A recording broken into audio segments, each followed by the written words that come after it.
हर साल जब भी रमज़ान आता है तो हमें एक नई मोटिवेशन होती है कि इस रमज़ान हमने कोई पकौड़े समोसे नहीं खाने और हम अपना वज़न कम करने जा रहे हैं। लेकिन हकीकत ये है कि बहुत से लोग रमज़ान में वज़न कम करने की बजाय अपना वज़न बढ़ा लेते हैं। रमज़ान सब्र, आदत और ख़ुद को बदलने का एक महीना समझा जाता है, एक ऐसा वक्त जब इंसान सिर्फ भूखा नहीं होता बल्कि अपनी आदतों, अपनी सोच और अपनी ज़िंदगी के तरीके को भी बदलना चाहता है। मगर एक सवाल अक्सर नज़रअंदाज हो जाता है, क्या हम अपने जिस्म के साथ भी इंसाफ कर रहे हैं? दिन भर का रोज़ा असल में जिस्म के लिए एक कुदरती रीसेट है। मेटाबॉलिज्म बदलता है, हार्मोनल पैटर्न बदलते हैं और यही वो लम्हा होता है जहाँ से सेहतमंद तब्दीली शुरू हो सकती है।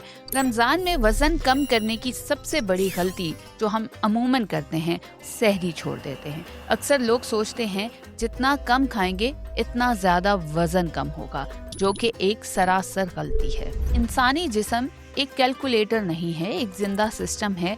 जब आप सहरी छोड़ देते हैं तो जिस्म को लंबे वक्त तक कोई एनर्जी नहीं मिलती। इस सूरत हाल में जिस्म एक सर्वाइवल मोड में चला जाता है, जिसे सादा जुबान में स्टार्वेशन रिस्पॉन्स कहा जाता है। इस मोड में जिस्म मेटाबॉलिज्म सुस्त कर देता है, कैलोरीज को बर्न करने की जो स्पीड है वो भी कम हो जाती है और फैट बर्निंग रेट जो है वो इस वजह से कम हो जाता है। मसल्स टूटना शुरू हो जाते हैं, यानी आपका जिस्म वजन कम करने की बजाय एनर्जी को बचाने लगता है, अपनी एनर्जी सेव करने पे चला जाता है। ताहम जब सहरी में प्रोटीन ली जाती हैं जैसे कि अंडा, कबाब या कीमा वगैरह, तो जिस्म को अमाइनो एसिड्स मिलते हैं जो मसल्स को महफूज रखते हैं। इससे साबित हुआ कि प्रोटीन सिर्फ पेट नहीं भरते, ये आपकी फैट बर्निंग मशीन को भी तेज कर देते हैं। सादा कार्बोहाइड्रेट्स जैसे सफ़ेद डबल रोटी या मीठी चीज़ें जल्दी हजम हो जाती हैं और जल्दी भूख भी लगा देती हैं, लेकिन आहिस्ता आहिस्ता हजम होने वाले कार्बोहाइड्रेट्स जिसमें ओट्स, दलिया, ब्राउन रोटी वगैरह शामिल हैं, ग्लूकोज को खारिज करने में भी थोड़ा टाइम लेते हैं, यानी कि आपकी बॉडी में आहिस्ता आहिस्ता एनर्जी को रिलीज करते हैं। एनर्जी लंबे वक्त तक रहती है, शुगर लेवल जो है वो कंट्रोल रहते हैं, इफ्तार पर ओवर ईटिंग कम होती है। अब हम बात कर लेते हैं फाइबर्स की। फाइबर्स पानी जज़ब करके मैदे में जगह को थोड़ा सा घेर लेते हैं, यानी आपका जो स्टमक है वो थोड़ा सा फिल हो जाता है, जिससे पेट भरा भरा महसूस होता है। ये डाइजेशन को भी बेहतर कर देता है और आपको कॉन्स्टिपेशन से भी बचाता है। कॉन्स्टिपेशन एक ऐसा मसला जो रमज़ान में हर दूसरे शख्स को हो जाता है। अक्सर लोग समझते हैं कि इन्हें भूख लगी है, हकीकत में जिस्म को पानी की ज़रूरत होती है। आपकी बॉडी डिहाइड्रेटेड होती है और डिहाइड्रेशन होने की वजह से थकन बढ़ जाती है, मीठा खाने का दिल चाहता है, मेटाबॉलिज्म सुस्त हो जाता है। इसलिए सहरी में सिर्फ चाय या कॉफ़ी मत पीजिए, बल्कि इसके साथ साथ पानी की एक मुनासिब मिकदार को सहरी में लेना बहुत ज़रूरी है। ताहम सहरी छोड़ना वज़न कम करने का शॉर्टकट हरगिज़ नहीं है, ये वेट लॉस के रास्ते की सबसे बड़ी रुकावट है। अब हम बात करते हैं अफ्तार की। अफ्तार वो लम्हा होता है जब पूरी फैमिली इकट्ठी होती है और खाने की दस्तरखान बिछती है। अफ्तार के टाइम पर आप अपनी लाइफ को बेहतर करने का सबसे ज़्यादा फ़ायदा उठा सकते हैं। आप अपनी रूटीन को चेंज कर सकते हैं। दिन भर के रोज़े के बाद जिस्म एक ख़ास किस्म के बायोलॉजिकल हालत में होता है, इंसुलिन लेवल कम होते हैं, फैट बर्निंग तेज़ हो रही होती है और एनर्जी के ज़खायर इस्तेमाल हो रहे होते हैं। लेकिन जैसे ही अफ्तार पर बहुत ज़्यादा तेल वाली और हाई शुगर वाली ग़िज़ाएं खाई जाती हैं तो पूरा सिस्टम उलट सकता है। जब आप खाली मैदे पर समोसे, पकौड़े, फ्राइज जैसी चीज़ें खाते हैं तो 3 चीज़ें होती हैं आपके साथ। एक तो आपकी बॉडी को एकदम से कैलोरीज मिलती हैं, जिसकी वजह से वो फैट और रिफाइंड कार्ब्स के कॉम्बिनेशन से जल्दी जल्दी इंसुलिन बनाने लगता है। जिस्म स्टोर मोड में चला जाता है। इंसुलिन जितना तेज़ी से बढ़ता है, फैट स्टोरेज उतनी ही तेज़ी से स्टार्ट हो जाती है। यानी जो पूरा दिन रोज़े में बॉडी फैट बर्न कर रही थी, अब वो फैट की स्टोरेज पर चली जाती है। ताहम खजूर एक ऐसा नेचुरल शुगर है जो फौरी तौर पर आपको एनर्जी भी देता है और आपकी बॉडी को एकदम से शॉक नहीं देता। और इस सिलसिले में आपको पानी को एज ए मशरूब पीने की ज़रूरत नहीं है, क्योंकि जितनी ज़्यादा आप उसमें शुगर ऐड करेंगे उतनी वो आपकी बॉडी के लिए नुकसानदेह है।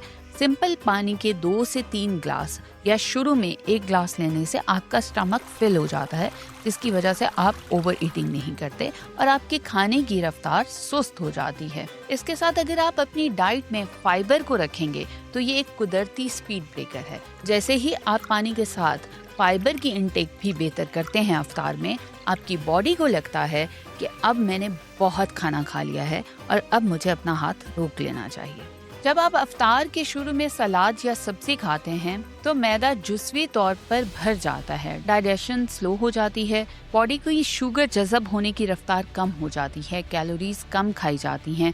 रिसर्च बताती है कि जो लोग फाइबर पहले ले लेते हैं वो मजमूई तौर पर कम खाते हैं। इसके अलावा ग्रिल्ड चिकन, दाल, अंडे, दही ये फैट लॉस फ्रेंडली फूड्स हैं। इनकी मिकदार बढ़ाने से अपने खाने में आपको नुकसान नहीं पहुंचने वाला। अब हम आते हैं लिक्विड कैलोरीज पर, जो कि हम मशरूब या कोल्ड ड्रिंक्स की सूरत में लेते हैं। इनका हमारी बॉडी पर असर ये होता है कि इंसुलिन स्पाइक करने लगती है, फैट स्टोरेज बढ़ने लगती है और भूख जल्दी से दोबारा लग जाती है। अगर आप वाटर इनटेक को बेहतर करना चाहते हैं तो आप नींबू पानी, नमकीन छाछ या शुगर फ्री ड्रिंक्स इस्तेमाल कर सकते हैं। तहकीकी मुशाहिदात बताते हैं कि मुनासिब पानी पीने से मेटाबॉलिक एक्टिविटी आर्जी तौर पर बढ़ जाती है। रमज़ान में कई घंटे पानी नहीं पिया जाता, इसलिए अफ्तार के बाद हाइड्रेशन स्ट्रैटेजिक होनी चाहिए, जल्दी जल्दी नहीं बल्कि वक्फों से, मगर अफ्तार से सहरी तक 8 से 10 ग्लास पानी तकसीम करके पिया जाना बहुत ज़रूरी है। अगर आपकी बॉडी हाइड्रेटेड होगी तो यकीन जानिए रमज़ान में आपको ना तो सर दर्द होगा, ना ही आपको वीकनेस फील होगी। जिस्म की भूख और प्यास के सिग्नल्स दिमाग में करीब करीब इलाकों से आते हैं, इसलिए अक्सर ऐसा होता है कि असल में प्यास होती है लेकिन इंसान खाना खा लेता है। खासतौर पर इफ्तार के बाद अगर फौरन भारी खाना खा लिया जाए तो वो गैर ज़रूरी कैलोरीज बन जाती हैं। अगर पहले पानी पिया जाए तो भूख की शिद्दत कम हो जाती है और पोषण कंट्रोल आसान हो जाता है। अब हम बात कर लेते हैं एक्सरसाइज की। अक्सर लोग समझते हैं कि रमज़ान में एक्सरसाइज करना मुमकिन नहीं है, लेकिन हकीकत ये है कि एक्सरसाइज मुमकिन है और फ़ायदेमंद भी। बस ये एक्सरसाइज सही वक्त और सही शिद्दत के साथ होनी चाहिए।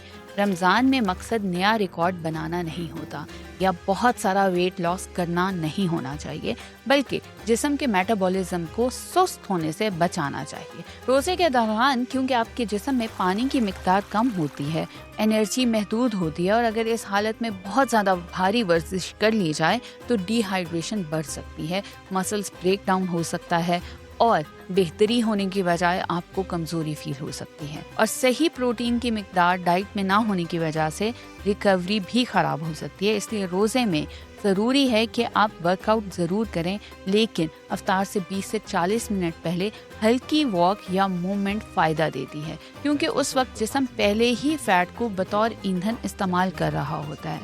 इफ्तार के 1 से 2 घंटे बाद जब इब्तिदाई डाइजेशन हो जाए तब हल्की वर्जिश बेहतरीन रहती है। रमज़ान में इंटेंसिटी की बजाय कंसिस्टेंसी ज़्यादा फ़ायदा देती है। सिंपल सोल्यूशन ये है कि अगर जिस्म जितनी एनर्जी खर्च करेगा उतनी ही उसकी कैलोरीज कम हो जाएंगी। लेकिन रमज़ान में मसला कैलोरीज का इल्म नहीं, खाने का पैटर्न है। रमज़ान में हमारे पास खाने का वक्त कम हो जाता है मगर हमारी प्लेट बड़ी हो जाती है। दिन भर की भूख के बाद इंसान रिएक्शन में खाता है, प्लान से नहीं खाता और यही बाद में प्रॉब्लमेटिक बन जाता है। रमज़ान हमें भूखा नहीं करता, रमज़ान हमें बाखबर करता है। बाखबर अपनी आदतों से, अपनी रूटीन से, अपनी कमज़ोरियों से और इस पैटर्न से कि हमने अपनी एक हेल्दी लाइफ पूरे साल के लिए किस तरह डिज़ाइन करनी है। अगले एपिसोड में रमज़ान में हमें क्या डाइट लेनी चाहिए, किस प्लान से लेनी चाहिए और किस तरह फॉलो करनी चाहिए, इसके लिए बहुत सारे डाइट प्लान्स लेके आ रहे हैं। Stay tuned.